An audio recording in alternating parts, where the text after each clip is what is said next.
এই মেয়েটি তার বাড়িতে ঢুকে দেখে তার বয়ফ্রেন্ড অন্য একটি মেয়ের সাথে সময় দিতেছে। সে বলে, এটা তুমি কি করছো? ছেলেটি বলে, ভালো হয়েছে তুমি দেখে নিয়েছো। মেয়েটি ওই মেয়েটির গায়ে হাত দিতে গেলে ছেলেটি বলে, দূরে যাও, সে এখন আমার প্রিয়তমা। মেয়েটি রেগে চলে যায়। তারপরে তার বান্ধবী বলে, তুই 2 মাস ধরে মদ পান করতেছিস। সে বলে, আসলে আমি তাকে ভুলতে পারিনি। তখন একটি ছেলে তার মদের গ্লাস কেড়ে নিয়ে বলে, বেশি মদ্যপান শরীরের পক্ষে ভালো না। তখন তার বান্ধবী বলে, সে আমার ভাই, ও তোমাকে পছন্দ করে। সে বলে, আমি কোনো সম্পর্কে জড়াতে চাই না। মেয়েটি বলে, আর তুই কত নিজেকে কষ্ট দিবি? পরের দিন মেয়েটির কাছে ওই ছেলেটি ফোন দিয়ে তাড়াতাড়ি বাড়িতে ফিরতে বললে মেয়েটি বলে, আমার ওভার টাইম আছে, যেতে পারবো না। তারপরে রাতের বেলায় ছেলেটি তার জন্য খাবার নিয়ে চলে আসে। পরের দিন তারা একসাথে আড্ডা দিতে একটি মেয়ে তার নাম্বার চাইলে ছেলেটি বলে, দুঃখিত, আমি ফোনে কথা বলা পছন্দ করি না।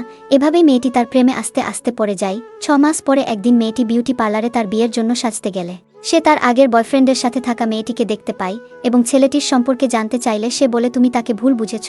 তখন ওই মেয়েটির বয়ফ্রেন্ড তাকে বাবু বলে ডাকলে মেয়েটি বলে, তাহলে সে কোথায়? তখন মেয়েটি বলে, তোমার বয়ফ্রেন্ড আমাকে তার সাথে অভিনয় করার জন্য আমাকে নিয়ে গিয়েছিল। আসলে সে অসুস্থ ছিল, তাই তোমার কাছে থেকে দূরে থাকতে চেয়েছে।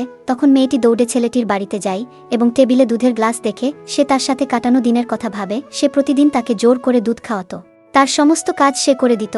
তারপরে মেয়েটি ছেলেটির রেকর্ড করা ভয়েস শুনে সে বলে, আমি তোমার ভবিষ্যৎ নষ্ট করতে চাইনি, পারলে আমাকে ক্ষমা করো। যদি মৃত্যুর সাথে লড়াই করে বেঁচে থাকি আবার দেখা হবে। মেয়েটি তখন কান্নায় ভেঙে পড়ে।